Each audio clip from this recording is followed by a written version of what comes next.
Hello, good morning. Welcome back to my channel Keya style. তো দেখো আবিরের দিনকার থেকে শরীরটা আমাদের দুজনের, আমার অনিমেষের দুজনেরই খারাপ হয়েছে। তোমার জ্বর, সর্দি, কাশি। এখনো পুরোপুরি জ্বরটা আসেনি। একবার সত্যি কাশিটা শুরু হয়েছে, ব্যাস তারপর থেকে গলাটা খুসখুস করছে। এই শুনতেই পারছো। সর্দি লাগলে তো ঘুমালেই তখন নাক টাক বন্ধ হয়ে যায়, নিঃশ্বাস নিতে অসুবিধা হয়। উঠে এখন এই যে চা নিয়ে বসলাম আমরা। অনিমেষে উঠে গেছে আর এদিকে হচ্ছে ডুক্কু উঠে গেছে। তো দেখো কালকে এগুলো সব কেচেছিলাম আর রাতে আর গুছাইনি আর কি। এখন এগুলো ভাঁজ করতে হবে সব।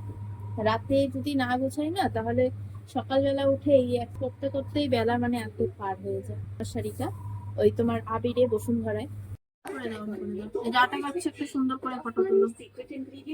তো দেখো আজকে সকালবেলা আমাদের টিফিন হবে লুচি। হ্যাঁ, আজকে সকালবেলা টিফিন হবে হচ্ছে লুচি। আর ডুগু তুলছে এখন হচ্ছে ফটো, কারণ সকালে খাবো লুচি। লুচি দিয়ে চা খাবো, তরকারি করবো না কোনো, কারণ হচ্ছে এখন অনেকটাই দেরি হয়ে গেছে। তরকারি করলে আবার দুপুরে ভাত খেতে পারবো না। হ্যাঁ, তো কেমন হচ্ছে? মুকুট পরিয়েছিলেন, সেই মুকুটের মাঝখানে ছিল একটা গোলাপি মুকুট।